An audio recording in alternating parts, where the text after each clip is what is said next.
after nung first part, kinilabutan ako eh. No? Dahil nga, na-confirm ng ating mga intelligence agency yung kinakatakutan natin na lumalalim na yung ugat nitong Pogo. Malalim, ibig sabihin yung kanilang impluensya umaabot na sa mga politiko, umaabot na sa mga enforcement agencies tulad ng Kapulisan, Bureau of Immigration. Bakit di nyo pangalanan? Puro kayo daldal. Ang hirap sa inyo, gagaling ninyo pagka punahin ng isang mayor. Bakit di nyo pangalanan yung mga sinasabi nyo involved ng kapulisan? Oh, kasi hindi ako naniniwala. Mga PO1, PO2 lang yan nandyan. Sigurado ako nandyan ang mga boss nila involved. Pangalanan nyo. At pangatlo, meron silang binanggit doon. Bye, sorry, duda talaga ako kung Mayor Guo. Actually, hindi ko naman siya nagtatanggol, Miss Marilyn. Sabi ko nga kasuhan nila eh. Diba? Kasuhan nila doon sa husgado. Ang naiirita lang kasi ko, ang ingay-ingay nitong mga senador na ito tungkol kay Mayor Guo. But, the reality, yung, sandali, ano bang, are we against Mayor Guo o are we against Pogo and illegal activities? Diba? Kung illegal activities pala tayo against, hindi lang kay Mayor Pogo, why not ban Pogo? Ulit-ulit natin sinasabi yun. Iba nyo na ang Pogo. Anak kayo ng tutsa. Ang dami nyong hanas, ang dami nyong sinasabi tungkol kay Mayor Guo. Bakit ba masama si Mayor Guo? Because, ano bang punot dulo nun? Di ba? Ang punot dulo nun kasi involved sa Pogo. Ay, putangin na, hindi. Bakit di yung Pogo yung tirahin natin? Yun ang sinasabi ko eh. Ang dami nating hanas na si Mayor Guo. O sige, i-demanda nyo na. Pero, more than that, yung Pogo ang tanggalin nyo. More than that, i-demanda nyo. Sana, sa akin ha, sana yung passion ninyo sa pagkondena kay Mayor Guo, ilagay nyo yung passion ninyo sa pagkondena sa Pogo. Hindi eh. Nandun lang kay Guo. Yun ang kinaiinisa natin. Wala akong pakialam kay Guo. Hindi ko naman kakilala. Hindi naman Duterte yan. Hindi naman kung ano-ano yan. Wala yan. Ang punto lang, yung Pogo ang pag-inita natin talaga. Hindi ito lang. Na pati yung mga local na criminal syndicates ay nakakasama na nila. Hindi ko ibibigay yung detalye dahil nga executive session. Tapos, nga, yung bibigay yung detalye, pero pag kasi, kaya kung naiirita eto ha, this is, double standard. Hindi namin ibibigay yung detalye kasi masyadong sensitibo yung mga involved, yung mga pulis. Putang ina, bakit po si Mayor Guo pinablik ninyo? Kung sensitibo pala. Pero itong mga pulis, na sinasabi ninyo, mga politician na involved, hindi ninyo pa-public. Hindi ko mag-gets. Okay lang na maging public trial yung kay Guo, pero dito sa iba, kailangan executive. Sino namimili na dapat executive session lang ito, tapos dito sa isa pwede? Tama, mali. May problema tayo dyan. Okay lang sana kung sabihin nila, okay, medyo sensitive tong issue na to, tayo na lang nag-uusap, okay. Pati yung kay Mayor Guo, isama nyo. Tapos, kasi anong nangyari, binulgar nila lahat dun sa tao, pati jowa, inimbestigahan. Anong may mali kung ang jowa mo tarantado? Ang mali, yung umibig sa mali. Yun, mali yun. Pero walang illegal sa umibig sa mali. Ulitin mo ha, kung ikaw umibig ka sa isang babaero, walang illegal doon. Tanga ka lang. Kasi umibig ka sa babaero. Tama, mali. So ngayon, kung yung jowa mo may katarantaduhan, kasi yun ang pinalalabas nila may katarantaduhan yung jowa nito ni bakit hindi yung jowa ang tawagin nyo dyan? At yun ang pagtatanungin ninyo. Tama, mali.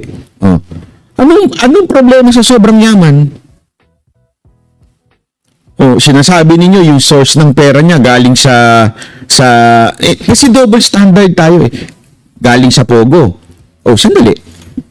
Bawal ba Pogo? Hindi. Anong problema niyo? Tanungin ko kayo, saan galing yung pera niyo? Bakit hindi niyo rin ilabas? Di ba yun yung problema? Ginawa niyo ng malaking bagay itong kay Mayor Guo. Pero pagdating doon sa may mga opisyal na involved, bakit hindi nyo ilantad? May mga pulis nang involved, bakit hindi nyo ilabas? Sa kanila, sensitive issue na. Pero kay Mayor Guo, kahit tae niya gusto nyo tingnan. Naintindihan niyo yung picture ko? Kung bakit nakakainit ng ulo? Pag issue kay Mayor Guo, pwedeng public. Pero dun sa mga ibang tiwali na involved na nasa loob ng gobyerno ngayon, executive session yan. Ano katarantaduhan yun? But in a nutshell, in broad strokes, yung kanilang galamay umaabot na ngayon kasama na yung mga lokal na criminal syndicates natin. At hindi malayo yun dahil hindi naman natin pwedeng alisin na meron din tayong mga local organized crime dito. Yung mga nagbebenta ng drugs, yung mga KFR, kidnap for ransom. At base sa kanila, nagkakaroon na ngayon ng interaction itong dalawa.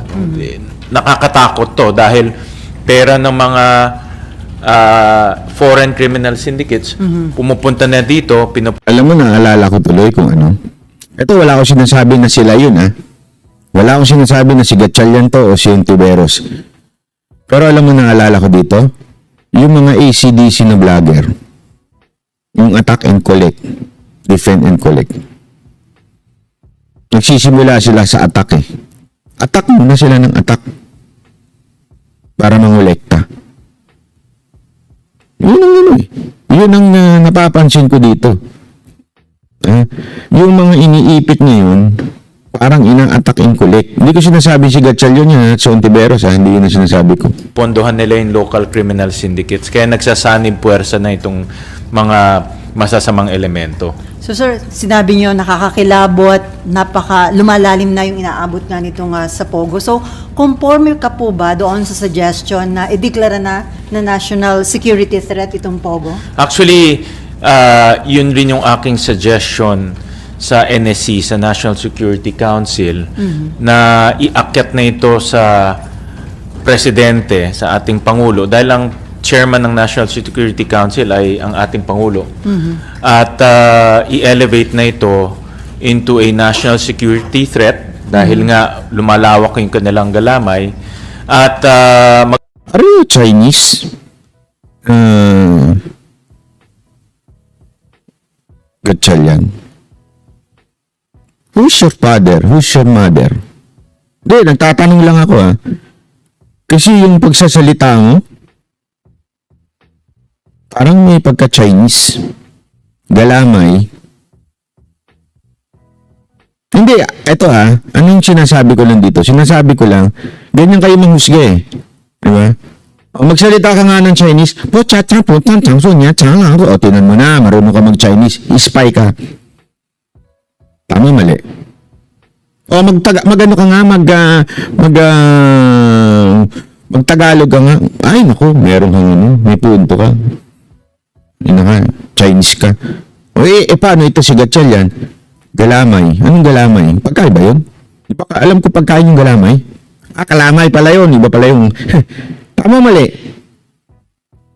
Kung gano'n ang gagamitin nating standard dito si kay Gatchalian, di para na rin natin sinabing Chinese ka rin, Gatchalian. Kasi yung the way you talk ng Tagalog, cha-chow, Chinese. Tama, mali. Kaya mali yung ganong klaseng panghusga. Porkit di marunong magano yan, Tagalog ng diretso, ibig sabihin yan, Chinese yan. Hindi maganda yun eh. Magkaroon na ng resolution ang National Security Council na i-ban na itong Pogo na ito because of national security issues. Hindi na siya ordinaryong kriminal na yan ang inaantay namin. Ang tagal nyo dami nyong hanas eh. Ang Ang dami yung pinupuntirya eh. Yan ang inaantay namin. Iban nyo ang Pogo. Inaantay ng taong bayan yan. Wala kaming pakialam kay Mayor Guo. Demanda nyo na yan. Ipakulong nyo na. Wala kaming pakialam dyan. Ang pakialam namin, yung Pogo, iban nyo na.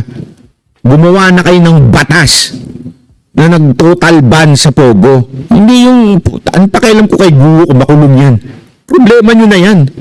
Ang problema namin, kami mga Pilipino, gusto namin maban na yung Pogo dahil kawalang yaan yung Pogo na yan. Walang naidudulot na maganda yan na dumadami lang ninanakaw ng gobyerno dyan.